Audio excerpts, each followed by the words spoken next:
सारण में प्रशांत किशोर का बड़ा बयान। बोले 40-50 सालों से बिहार जिस रास्ते पर चल रहा है उससे बिहार का विकास संभव नहीं। बिहार के लोगों को मिलकर नया विकल्प बनना होगा।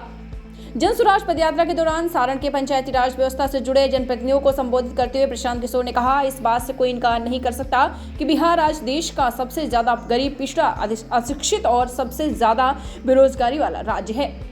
अगर हम ये मान लेते हैं कि कांग्रेस ने अपने कार्यकाल में कुछ काम किया होगा, लालू जी ने भी अपने राज्य में सामाजिक न्याय का काम किया होगा, जिसका लालू जी दावा करते हैं कि उन्होंने गरीबों और वंचितों को आवाज दी।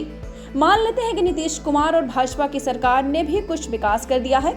अगर इन सब बातों को मान लेते हैं, ये सब बात ठीक है, लेकिन इस बात को भी माना जाना चाहिए कि बिहार आज भी सबसे गरीब और अति पिछड़ा राज्य है। कोई भी आम आदमी इस बात को बता सकता है कि पिछले 40-50 सालों से बिहार जिस रास्ते पर चल रहा है उससे बिहार को आगे नहीं बढ़ाया जा सकता। यदि बिहार को आगे बढ़ाना है, बिहार का विकास करना है, तो उनके लिए जरूरी है कोई दूसरा रास्ता बनाया जाए। जन स्वराज अभियान के माध्यम से बिहार के सभी सही लोगों को एक मंच पर लाकर बिहार में एक राजनीतिक व्यवस्था बनाने का प्रयास कर रहे हैं। लिया जाए तो भी आज जो बिहार की दुर्दशा है, जो जिंदगी आप जी रहे हैं, उससे कोई इनकार नहीं कर सकता है। कोई इनकार ना कर सके कि बिहार आज देश का सबसे गरीब, सबसे पिछड़ा, सबसे ज्यादा अशिक्षित, सबसे ज्यादा भूखमरी और बेरोजगारी वाला राज्य है। ये मानने में कोई दिक्कत नहीं थे कि कांग्रेस ने कुछ काम किया होगा 30-40 साल में। मान लीजिए कि लालू जी ने भी 15 साल में सामाजिक न्याय का काम कर दिया, गरीबों को, वंचितों को जैसा वो दावा करते हैं आवाज उन्होंने दे दी। मान लीजिए कि नीतीश कुमार और भाजपा की सरकार ने भी कुछ विकास कर दिया, सड़क बना दिया, बिजली ला लिए। लेकिन अगर इस सब बात के मानियो लिहल जाई तो वो तो ये बात से इनकार नहीं है कि हमने के सबसे गरीब पीछे बानी जा।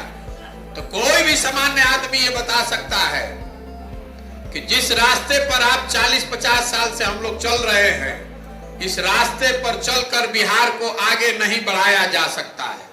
अगर बिहार में आप परिवर्तन चाहते हैं, बिहार को भी देश के अग्रणी राज्यों में शामिल कराना चाहते हैं, तो कोई दूसरा रास्ता लेना पड़ेगा। सोच समझकर नया रास्ता बनाना पड़ेगा। तब वो रास्ता क्या होके के चाहिए, वही देखने समझने का प्रयास है। तो पहले आप दीक्षांत एडुटेक लाया है दीक्षांत डिजिटल क्लास। दीक्षांत डिजिटल क्लास का उपयोग कर छात्र बना सकते हैं पढ़ाई को बेहद आसान और मजेदार। दीक्षांत डिजिटल क्लास को स्कूल में बैठकर देखना है तो पेन ड्राइव और स्मार्ट टीवी बनेगा सही माध्यम। चलिए अब ये भी जानते हैं कि दीक्षांत डिजिटल क्लास का फी स्ट्रक्चर क्या होगा। नर्सरी से लेकर यूकेजी के लिए 7,000, नर्सरी से लेकर दूसरी कक्षा के लिए 12,000, नर्सरी से लेकर 5वीं तक के लिए 18,000, नर्सरी से लेकर 8वीं तक के लिए 24,000, नर्सरी से लेकर 10वीं तक के लिए 30,000। अगर आपको डेमो करना है तो उसके लिए आप दीक्षांत डिजिटल क्लास के YouTube चैनल को विजिट कर सकते हैं।